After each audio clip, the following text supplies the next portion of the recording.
Thursday, November 20th, 1823. I'm not boring. I'm not boring. I'm not boring. My life is worthy of pen and paper and posterity, and George Haddonfield can go to hell. It was 4:30 on Tuesday, and I was at Barrett's for an early dinner. As usual, I was sitting alone at the back table, the small one with good chairs and pretty silver inlay along the apron. As usual. And I was waiting for George. As usual. The crowd was thankfully light, a few older gentlemen already drunk and babbling on about Bonaparte, a portraitist whose name I can't remember, and at the far end of the room, surrounded by a boisterous group of younger men, Lord Percival Glyde the Baron returned from the dead. As a rule, I avoid the news and the gossip columns. There is nothing I hate more than scandal, with the possible exception of George. But even I would recognize the sunken eyes and sharp cheekbones of Percival Glyde. His story really is quite the sensation. Years ago, he shipwrecked in the Caribbean or the Carolinas or some other such faraway place. The Royal Navy sent a fleet to search for him, but they found nothing. His mother died of grief, and his father went mad, and the rest of us forgot about the whole ordeal until last month, when Percival Glyde arrived in London to reclaim his inheritance. Like I said, quite the sensation. He certainly looked like he'd lived on coconuts and seawater for the past decade, though that may simply have been on account of his company. The other men at his table were bombarding him with the most insensitive questions. How did you wreck? Did you meet any cannibals? Weren't you devastated to learn your father died just weeks before you returned? That last one came from a ridiculously mustachioed Frenchman with a heavy accent and the loudest speaking voice I've ever heard. I really wouldn't blame Percival if he decides to swim back to whatever desert island he was stuck on. Nathaniel! And suddenly George was there leaning jauntily against the table. May I join you? You're late, I said, trying unsuccessfully to sound stern. His soft laughter, the music of angels. Treacherous angels who stab you in the back the moment you turn around. He took the seat beside me. I hope you didn't miss me too much. His voice was deep and melodic as always.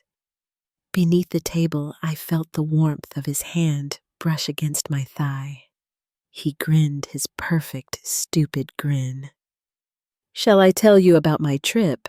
I leaned toward him despite myself. Apparently, he'd spent the entire weekend with a collective of writers at the house of some want-to-be Wordsworth in Cumbria. Which is totally fine, of course. I like that we have our own lives.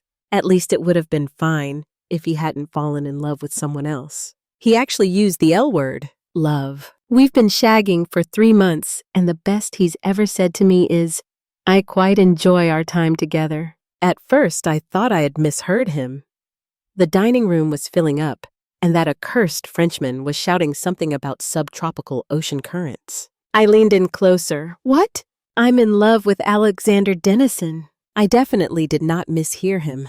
You're lying. I knew he wasn't, and I knew I sounded petulant. But what was I supposed to say? He's the most brilliant poet I've ever met. His words, his wit, his mind. He looked past me and smiled. I thought I might vomit. I love him. The most infuriating part was how earnest he was. He didn't have the decency to weep, or to lie, or to say it had nothing to do with me. He just said it. Damn his tousled hair. Curse his perfect dimples. What god fashioned him from ichor and infidelity? What devil cursed me to crave his hazel eyes and his soft pink lips? I wish I stormed out right then. I wish I tossed my brandy in his stupid, self-assured face. I wish I flipped the table silver inlay be damned. But of course I did the worst possible thing a spurned lover can do. I groveled. Let's spend the week together before you decide anything.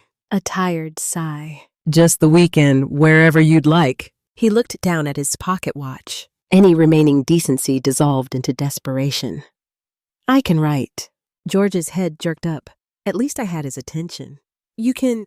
Yes, I can write poetry. Poetry? He considered me for a moment, eyebrows raised, and then he burst into laughter. What would you possibly write about? City life or romance or dogs? I hate dogs. I can't be around them for 5 minutes without sneezing and tearing up. This man literally makes me lose all reason. Painting. I've never even seen you paint. You won't show me your studio. That's true, but none of his business, and barely mine, to be honest. You know I adore you, Nathaniel. How couldn't I, from the 0 times you've told me, and the fact that you're currently grinding my heart into cake flour? I always think of the best lines too late. But you're the most boring person I know. He might as well have punched me. I wish he would have. At least then George might have been arrested and sent to jail, where he belongs. Before I could respond, a gloved hand tapped my shoulder. Excusez-moi, monsieur. I'm terribly sorry to interrupt, but I wonder if you might, how do I say polite? Talk this much quieter, so perhaps the rest of us can hear ourselves to think. It was the Frenchman. When he said this, he stretched his arms as wide as they would go. I'm not exactly sure what I said in response. I do know that it wasn't this much quieter. I know the entire room stopped their self-important conversations long enough to point and gawk the portraitist, the old drunks, Lord Percival Glyde, and his sunken eyes. I know that my face was red as I ran to the door. And I also know that God is dead, or a swine, or a very unfunny comedian, because that Frenchman, that obnoxious, interrupting, goddamn Frenchman, was the most attractive man I've seen in my entire life. Saturday, November 22nd, 1823. I spent the morning reorganizing my closet, packing away all of my fashionable autumn wear for the coarse, rumpled wool of winter. More accurately, I spent half an hour folding and unfolding a few jackets, and the rest of the morning languishing on my daybed, replaying in my head that horrible dinner. Sunday, November 23rd, 1823. Susan interrupted my wallowing this evening with an extra tray of pastries. The staff has noticed that something is wrong, and they pity me. The pastries were divine. Monday, November 24th, 1823. I thought about going for a walk today, but I didn't. George was right. I really am the most boring man in England. Wednesday, November 26th, 1823. George was wrong. Dead wrong. And so was I to ever have imagined otherwise. I'm extraordinary. And I have had the most extraordinary evening. It was 4:30 on Tuesday, and I was still in my flat looking for that cashmere scarf Charlotte gave me for Christmas last year. It's so soft and so warm, and the weather's just been dreadfully cold all week. But it wasn't in the closet, or anywhere in the bedroom, and I've hardly set foot in the drawing room since the whole George fiasco. So it was 4:30, and I was still in my flat, searching under sofas and chairs. I should already have been at my little table in the back of Barrett's. All day I'd been thinking of Charlotte. How I wish she were here. A fellow's dearest friends should not be allowed to leave town. I wrote to her this morning mostly to apprise her of the whole George business, but also with the names of a half-dozen noblemen interested in portraits from the esteemed Nathaniel Fletcher. And I know she's too busy sleeping with some countess or another in the country to be fulfilling our commissions, but I try to keep her up to date on who's interested. I just kept thinking that Lady Charlotte Sterlington is the least boring person I know. She does what she wants when she wants with no regrets.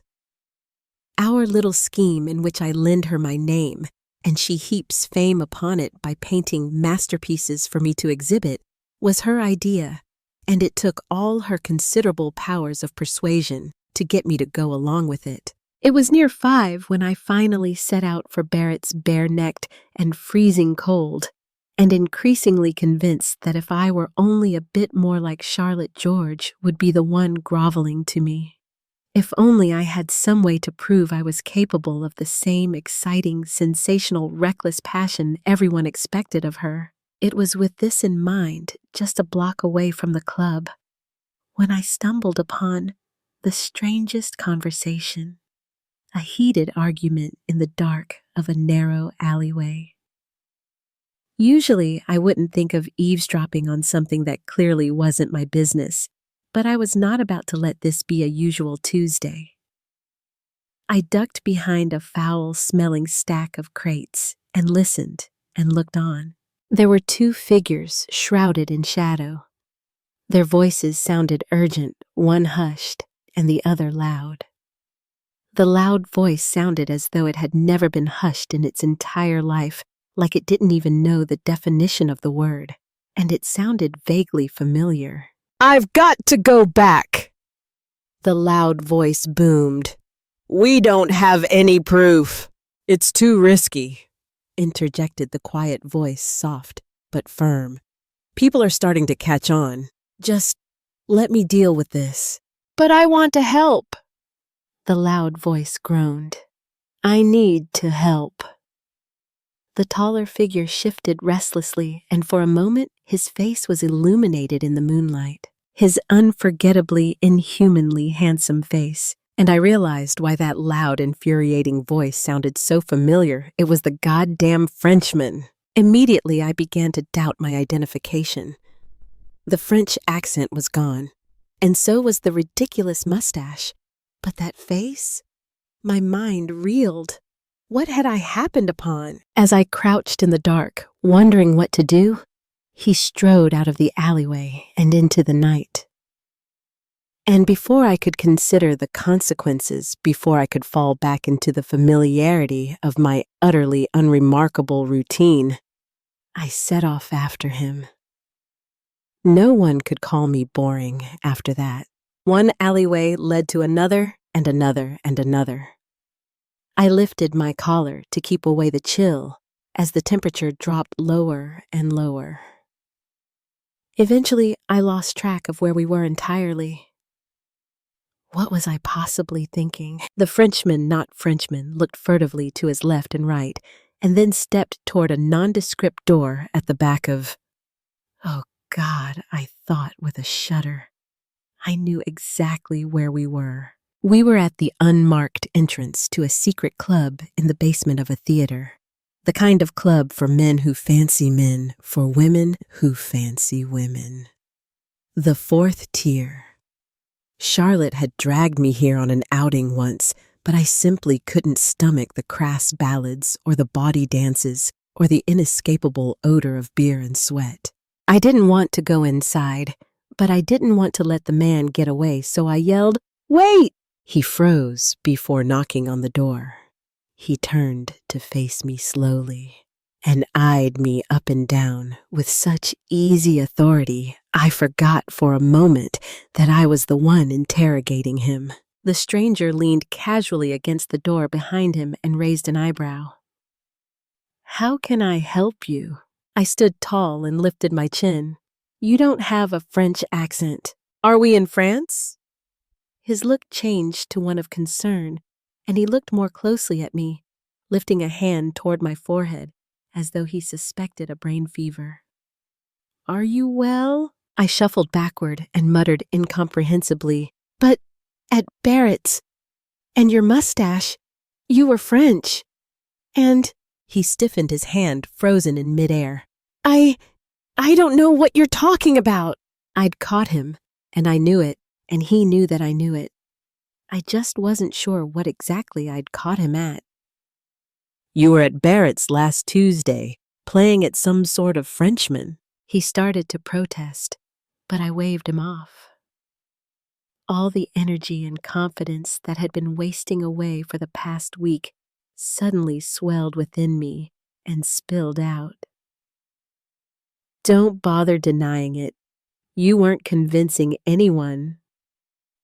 That's entirely untrue, as I'd soon confirm he really is a magnificent actor.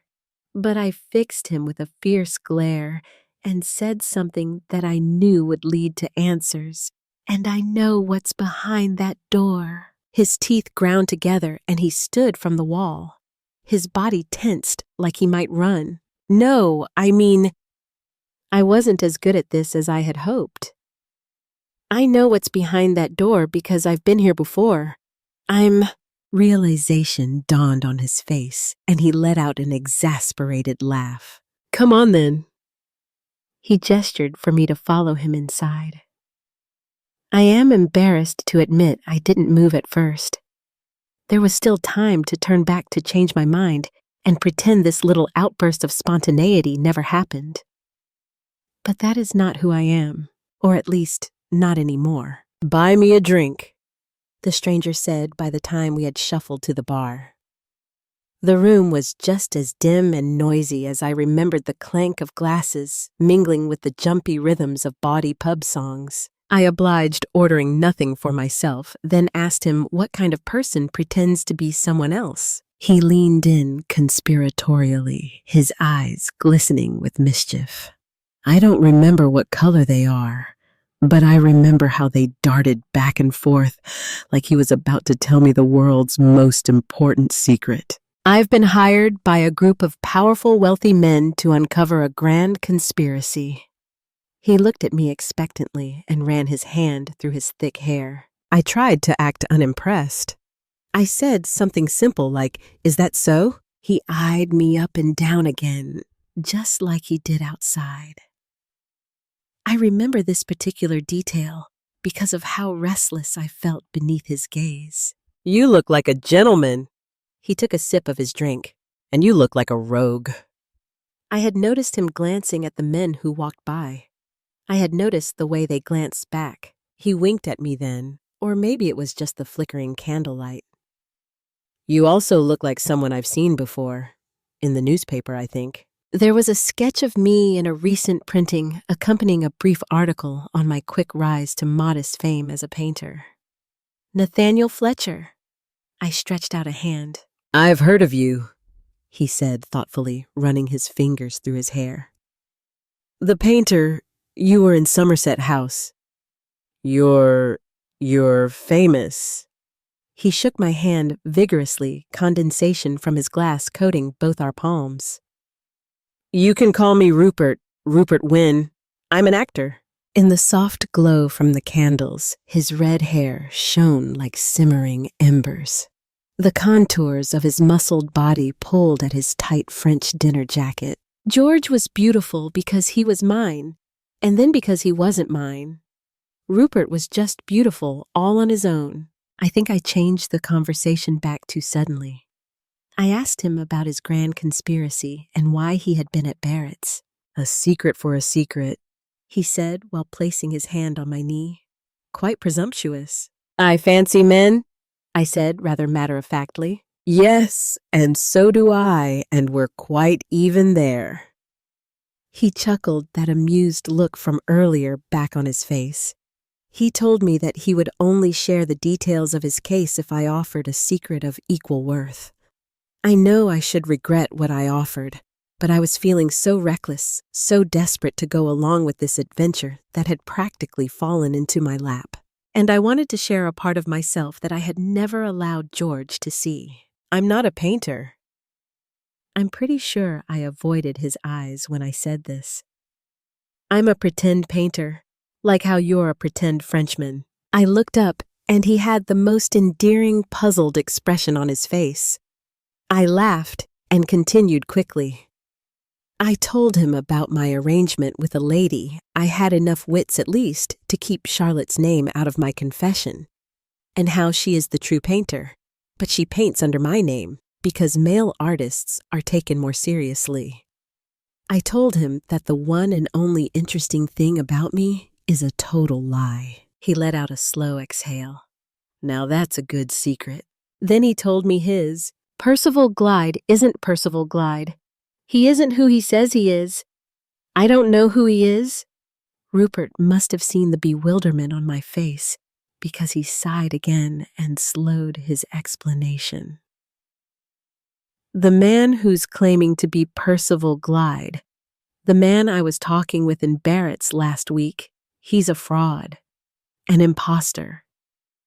He's just after the money and the title, and he's getting away with it. He noticed my incredulity. You probably think I'm crazy, but I know I'm right. I just need to prove it. I was feeling overwhelmed at this point. This had gone beyond a simple alleyway chat and exchange of secrets in an underground club. This was real danger. I thought of George, of the stupid, smug look on his face when he told me how boring my life is. I thought of Charlotte, of how she does what she wants, when she wants, without regret. I thought of my afternoon wasted away in my empty flat, looking for a scarf I'd never find.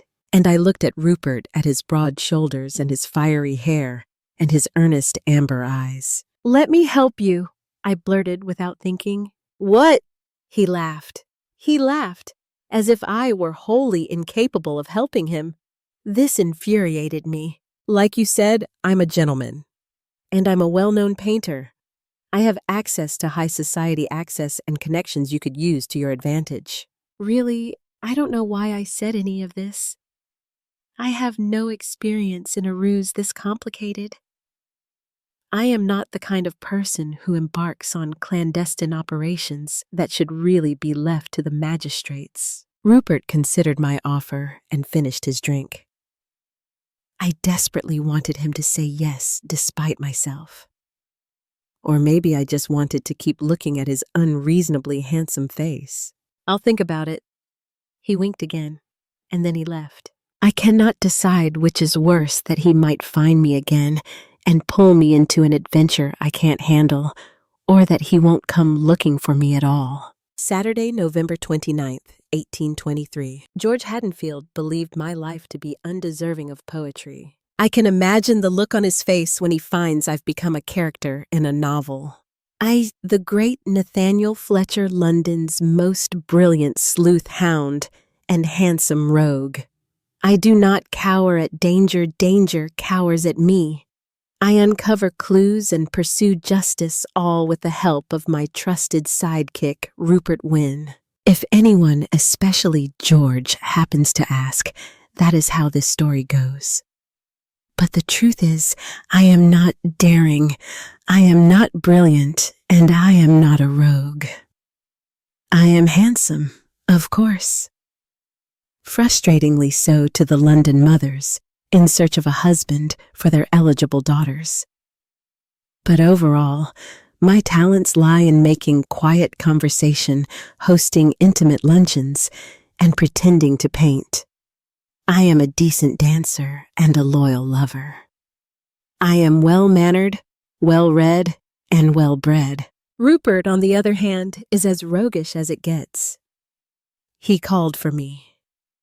I have no idea how he found my address and brought me to a new song and supper room without so much as an explanation.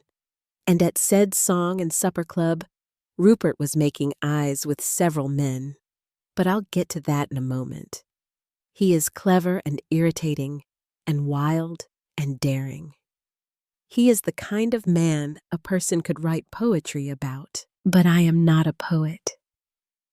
I am a simple gentleman who has been swept by the tide of adventure into an ocean of mystery, intrigue, and crime. But I suppose I ought to start at the beginning. Lord Percival Glyde, or whoever is pretending to be Lord Percival Glyde, is the most boring man I've ever met. I sat beside him at Barrett's 2 nights ago for 3 hours straight.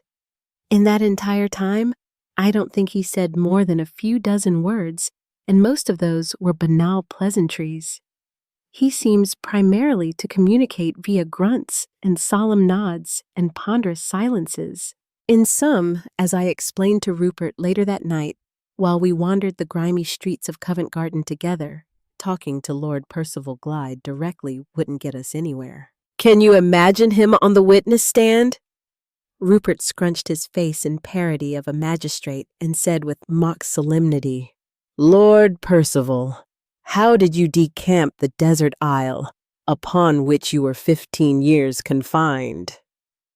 Then he furrowed his brows in remarkable imitation of Lord Percival, and grunted like a wild hog. I laughed so hard that I stumbled into a pile of refuse and nearly fell headlong into another. But Rupert steadied me with a firm hand on my arm. Even so, the smell made my eyes water. "Why'd you ask to meet me here anyway?" I said, trying to clean my boot as best I could by stomping on the cobblestone. "Are you worried about eavesdroppers in Mayfair?" Rupert eyed me warily. "I live here." He gestured ahead. "The theater is 2 blocks on." I didn't know what to say. We walked in silence for several minutes. "He fired the whole staff at Glyde Manor," Rupert said finally. "Maids and valets and housekeepers that had worked for the old Baron their whole lives sent away with nothing, not even references." His voice was raw and bitter. "I think he was worried that they'd out him as a fraud." "That isn't fair," I said, stepping carefully over a dirty bundle of cloth lying haphazardly on the street. A man, I realized with a shudder, sleeping outside in the cold. "So much of our world isn't fair," Rupert said quietly. "But I can do something about this. I have to do something about this." I reached for his hand. He didn't pull away. "We'll get to the bottom of this," I said. "I promise."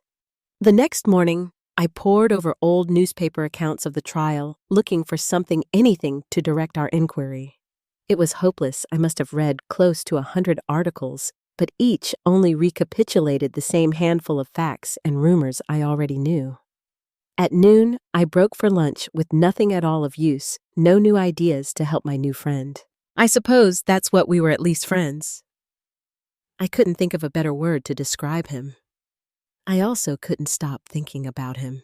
As I picked idly at the sandwich tray Susan had brought out, I peeked at the gossip column in the Morning Herald and found immediately what I'd been looking for all morning. Bleary-eyed on the bench, Sir Ian Fielding, the Bow Street magistrate, who recently oversaw the curious case of a certain shipwrecked bee, has been seen several consecutive nights dipping deep at Bowman's Song and Supper. It wasn't much, but it was all we had. I wrote to Rupert right away. "I hope you don't have dinner plans." This is how I had imagined the evening might unfold.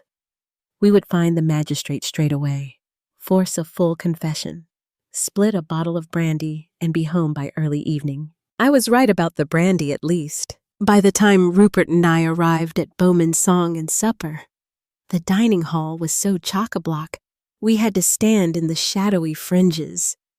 We were nearly atop each other, pressed in on all sides by the genial throng of gentlemen and commoners, merchants and farmers and university students.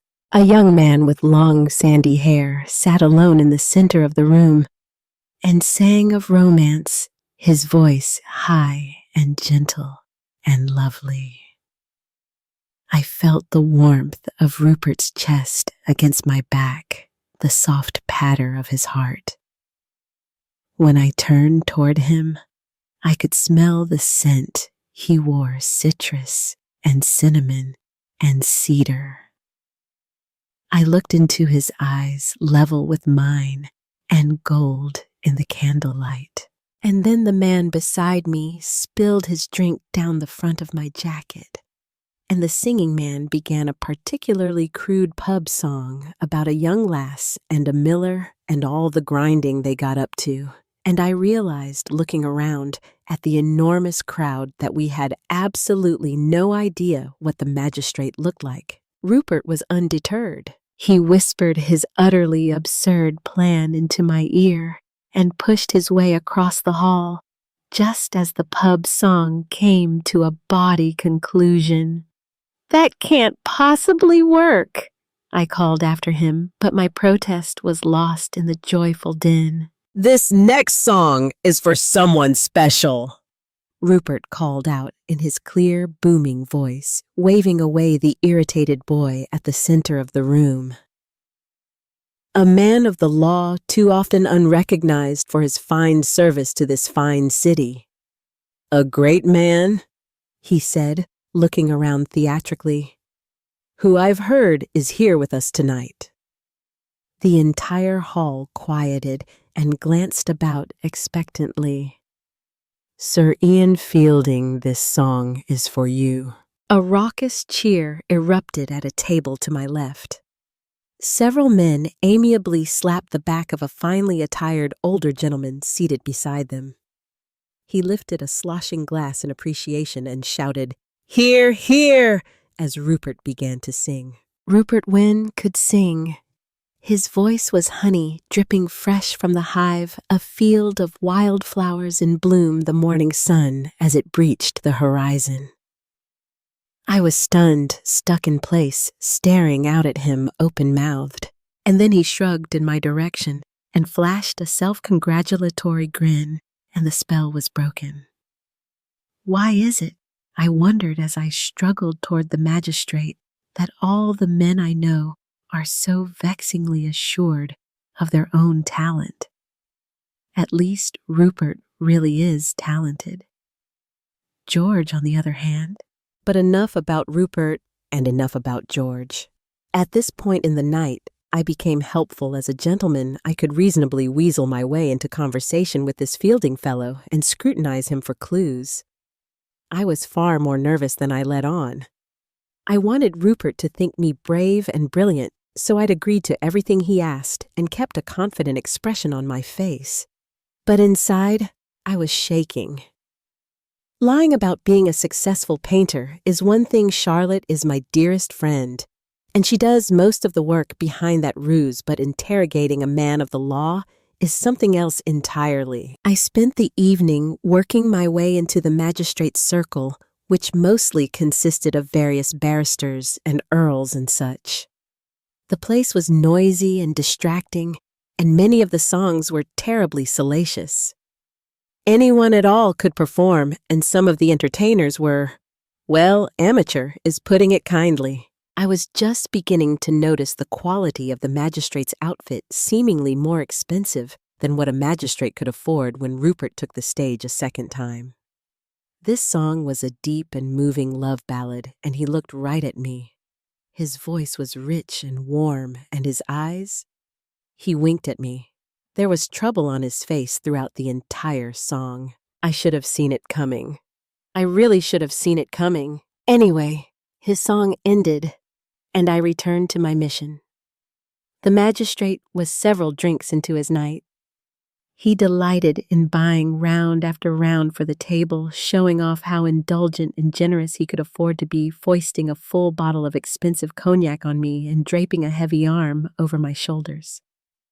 I let the bottle remain open and untouched in my hand, and subtly poured each glass that was handed to me into the potted plant behind my chair. I was the only clear-headed man at that table, and I used it to my advantage. I asked the magistrate about his pocket watch, shiny and new. I asked him about the brocade silk of his waistcoat, about the jewel-encrusted walking stick leaning against the table.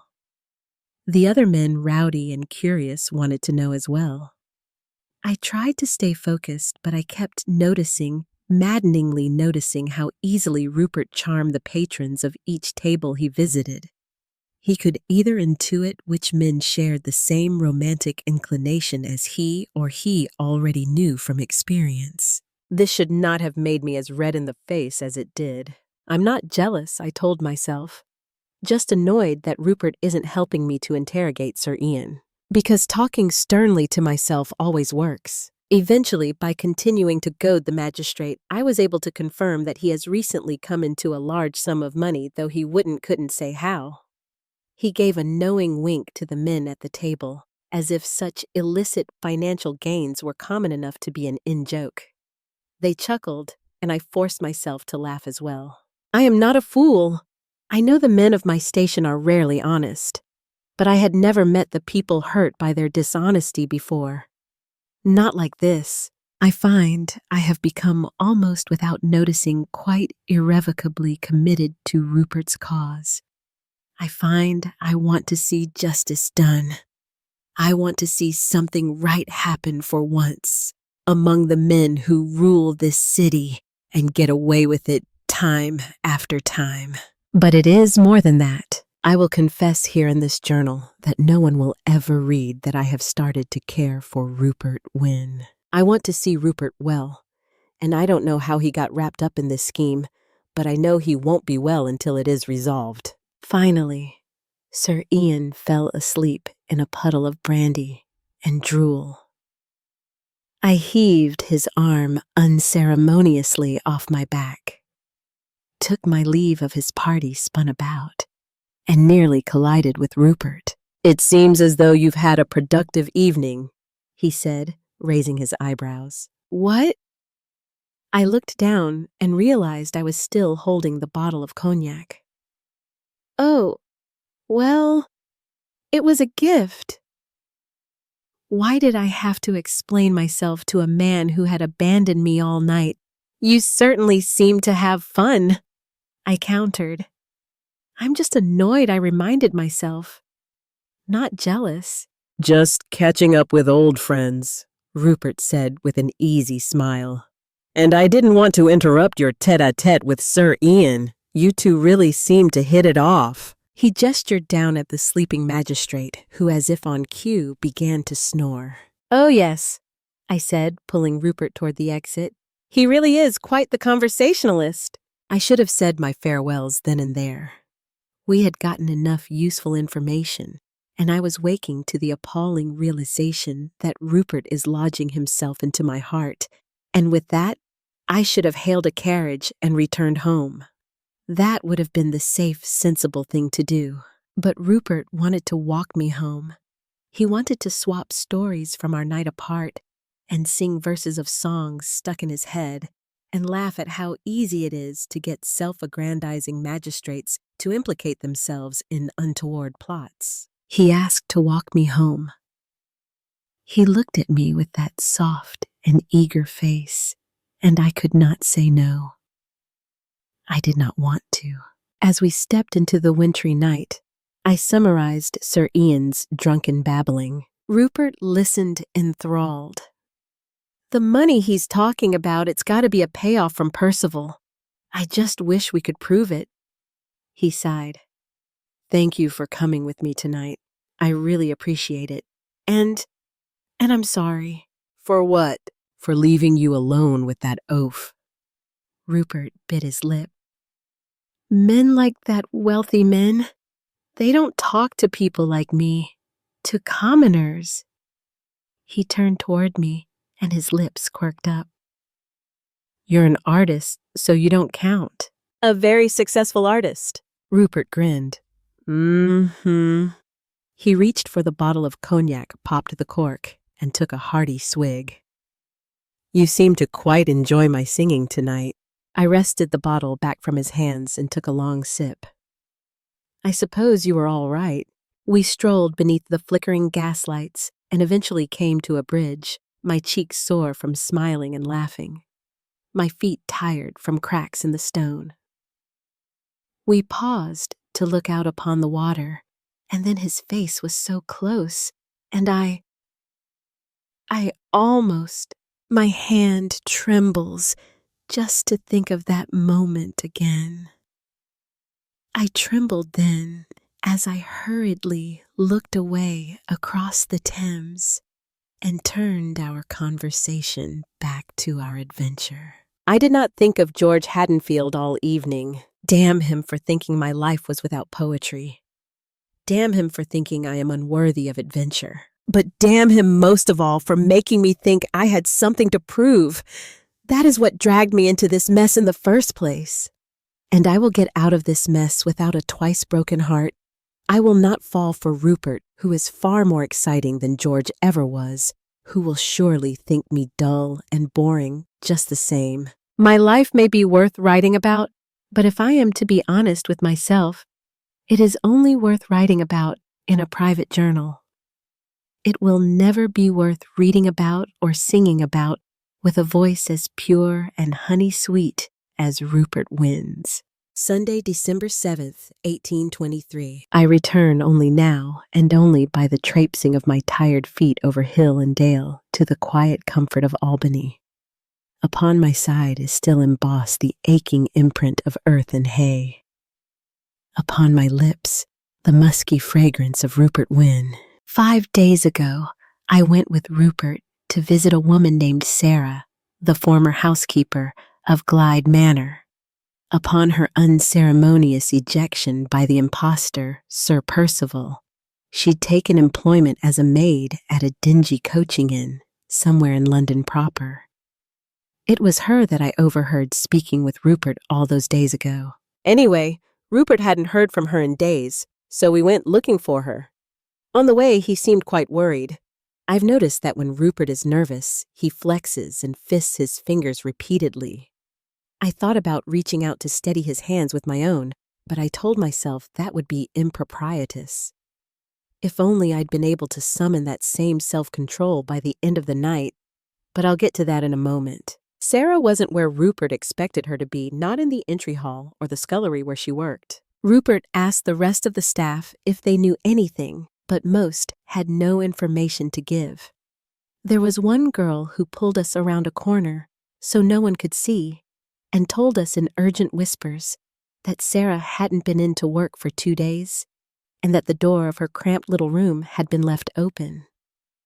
It looked as though it had been forced open and the things inside were disturbed. "Do you have any idea where she is?" asked Rupert, his voice uncharacteristically rough. He sounded afraid. "I've told you everything I know," mumbled the girl. "But you must have some inclination, some idea." She shook her head, shrinking back into the doorway. He stepped forward. "Please, anything." The girl looked like she was trying to disappear. "Rupert," I said, gently pulling him away. "She doesn't know anymore." He stared blankly at me for a moment and then nodded and muttered, Right. Rupert walked ahead of me on our way back to Mayfair, silent, rolling his shoulders back and forth. I said his name, and I remember that he jumped. "Are you all right? You've been acting, you seem tense." "Of course I'm tense," he said too loudly. "A woman is missing, for Christ's sake. How could I not be?" He dropped his shoulders. I'm sorry. I've not been entirely honest with you. Sarah, she wasn't the housekeeper. Well, she was, but my heart caught in my chest.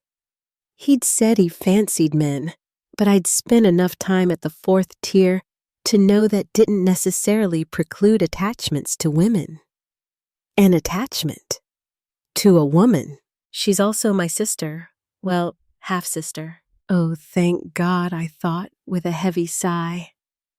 For a moment, I imagined you might say that you were in love with her, except I didn't think it. I said it, all of it, out loud and to his face. I wished in that moment that I could disappear. Rupert stared at me, eyes wide mouth agape. And then he burst into laughter, the first real laughter I'd heard from him all day. The tension that had been building since the coaching inn slowly eased from his body. "I'm wondering why," he said, furrowing his brow in mock contemplation and grinning mischievously. "You think it would be so horrible if I were in love with her?" "Well, I just thought, we've been spending so much time together." "That's rather presumptuous, don't you think?" He looked positively gleeful. "We get dinner together one time, and suddenly—" "I like you," I said, interrupting. "And I want to know if you like me too." I looked down at the grimy street. He stepped forward and lifted my chin in his rough hand. "I do." I can't remember how long we stood there, how many people saw us, how many carriages passed by. But I do remember every golden fleck in Rupert's amber eyes. I remember the soft thud of my beating heart. I remember that I didn't want the moment to end. Reluctantly, he let his hand fall. "What were we talking about before?" "You were telling me about Sarah," I said gently. His smile tightened and he clenched his fists. "Right. She's always been the one to care for me. And now I'm just worried something has happened to her. The men were up against the Baron and the magistrate. They're powerful and they have a lot to lose. What if they've decided that she knows too much, that she's a risk? What if they've hurt her, or kidnapped her, or... He shuddered. I wish there was something more we could do, something direct, something drastic. I do have one idea, I said tentatively. It's sort of a long shot. And then I was at my writing desk, writing a proposition. Dear Sir Percival Glyde, I, Nathaniel Fletcher, would be honored to represent your likeness. And then Lord Percival responded, yes. And then I was scheduling a date and time. And then I was in the carriage, on my way to the Glyde Manor, and the most perilous portrait session of my life. My assistant Rupert sat beside me, his hair blackened with shoe polish, and his soft lips hidden behind a bushy prop beard. On the seat across from us lay a random assemblage of painting supplies we'd borrowed from Charlotte's studio. The plan was simple. I would pose Lord Percival in some drawing room or other and pretend to paint him, and Rupert would sneak away to search for incriminating materials. He'd signal when he found something, and we'd leave to finish painting in our studio. We very nearly pulled it off. Kind of. It was early afternoon when finally we arrived at the Glyde Manor. The house was utterly bizarre, tall where it ought to be short, and short where it ought to be tall, round, and angular in all the wrong places. The recently deceased Baron apparently fancied himself some sort of acoustical scientist, a connoisseur of sound. His house was designed and built by the eccentric architects of whom old Glyde was a patron. Rupert described some of its features to me, features he'd never seen himself, but knew from Sarah. There was one room that had the strangest echo, almost as if you were talking to yourself. There was another room for hosting parties, tall and circular, where you could stand in one particular spot at the edge of the room and hear your voice amplified throughout the entire space. A whispering gallery, he had called it. We were met outside the manor by the butler, Mr. James. His eyes were soft and round, and the corners of his mouth were crinkled with the memory of laughter. Laughter at the misery of others, though we couldn't have known that yet. He led us through the enormous house to a sparsely furnished drawing room, with tall windows and abundant natural light. Sir Percival will be down shortly, said Mr. James with a genial nod. In the meantime, Mr. Fletcher, I invite you and your assistant to prepare the equipment you've brought along. He bowed and retreated, leaving Rupert and me alone. We managed barely to erect an easel and to stretch a canvas before Lord Percival came to join us, somber and silent as ever. He really does cut a striking figure, tall and sunken and skeletal. I hope Charlotte actually does paint him one day, hopefully in his prison cell. With shaking hands, I situated him beside an ornate fireplace at the far end of the room and began to clumsily outline his figure in charcoal. Periodically, I'd ask Rupert to hand me a new brush and to replenish my paint, or I'd remind the Baron to stay as still as possible. The longer I worked, the less human his figure appeared. It doesn't matter, I reminded myself. We just need to prove he's a fraud. I turned to Rupert. Fetch me the flat brush. He winked and rooted theatrically through our bags. I'm afraid we may have left it in the carriage. Well, I said, turning toward him and trying my best to sound angry. Go and get it. As you wish, he answered through a barely suppressed grin. 10 minutes passed. I added an orange swirl to the center of the canvas. He'll be back any moment, I thought, with all the evidence we need. Another 10 minutes. I was beginning to sweat. This was too much time away. Surely Sir Percival was starting to get suspicious. I'm afraid my assistant may have gotten lost, I said. Perhaps I ought to look for him. Sir Percival grunted his assent. I walked quickly through the labyrinthine corridors of Glyde Manor, quietly calling out his name. Rupert, where are you? I was beginning to panic. Was he in trouble? In danger. And then I found him standing still in the center of a room, covered on all sides, with hundreds of long, dark wedges, his eyes wide and entertained. There you are, I muttered with relief. And then my own voice echoed back at me. There you are. Rupert grinned. Isn't it marvelous?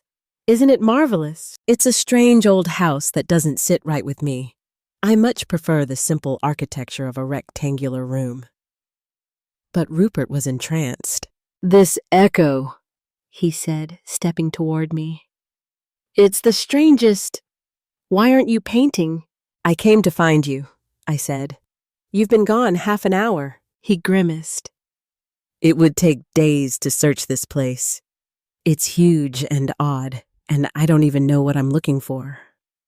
He began to shift anxiously from foot to foot. The sound was strange and unsettling. But we have to... Sarah. And the painting. What are we going to do? He flopped onto the couch behind him. There were only 2 candles in the room. He looked mystical in the dim and fluttering lighting. I sat next to him and placed a hand on his knee for comfort. In the glimmering bronze of those flames, his face was radiant. His eyes. I had never really stared into them before the way I did then. They must be light brown 2 starbursts of amber, but they were solid gold in the gleaming candlelight. His hair is dark orange like the last breath of a sunset. I told him there were other rooms to check that we needn't give up yet, but resignation was already creeping into his face. What could I possibly give to this unstoppable force of a human that would make him smile, make him like me? George, the last man I courted, grew tired of me, but honestly, he wasn't the first. I don't stand a chance with someone like Rupert. I couldn't keep up even if I wanted to, and I most certainly do not want to. But on that couch between the shifting light and shadows of the candles, I stopped worrying about whatever was to come next. I reached out my hand to find his, and I calmed his fidgeting fingers. I had no words to give, but I could give this. His next sentence surprised me. He gazed earnestly into my eyes. I've gotten you into this, he said, and I don't see any way out. If something were to happen to you, I don't think I'd forgive myself. Rupert, you needn't worry about me. But I do, Nathaniel. He sighed, still gazing at me. How many rooms are inside you? I opened my mouth and must have looked like a fool because he clarified. Where do I look when I'm looking for Nathaniel Fletcher? We've spent days together, but I barely know anything about you. I shrugged, playing at nonchalant. You barely ask. I'm asking now. What do you want to know? He inched closer. What do you do when you're not traipsing about London with a rakish actor? I remember him winking, I think. Or maybe it was the flickering light. What I said next, oh, it is embarrassing indeed. I was trying to be smooth. Who says I'm not always traipsing about London with rakish actors? Rupert laughed, but it wasn't a mean laugh. He was amused, maybe even endeared. Maybe I seemed attractive in the shadow of danger that crept in the room the longer we were missing. How did you get into acting? I asked, moving the conversation away from me. Not many options with a past like mine. He said it easily, like he'd said it 100 times before. Like he had already imagined the story of his life and how it would be written. It's a decent living, and the gifts I get from admiring patrons keep me comfortable enough. I sensed something else, something deeper in his answer. And I prodded. I should have said something more eloquent, maybe even romantic. I should have said, how many rooms are inside you, Rupert? I always do think of the best lines too late. He smiled then, so wide it crinkled the skin around his eyes. I can be anyone on the stage. He threw his head back and sighed, as if he were bathing in sunshine.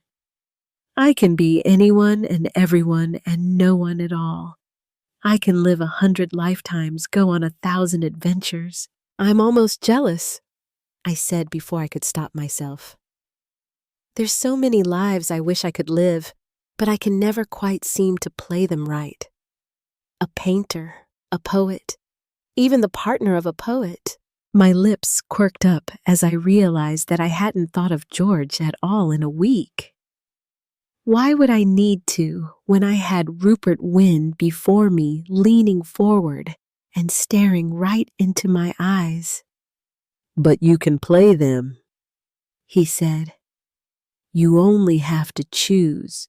Who do you want to be tonight? I could can still feel my heart pounding in my chest. I had never seen a face so enticing. I spoke without thinking. Yours. And then he was on me, and my hands were clutching his waist. We kissed. I almost feel like I shouldn't write about it.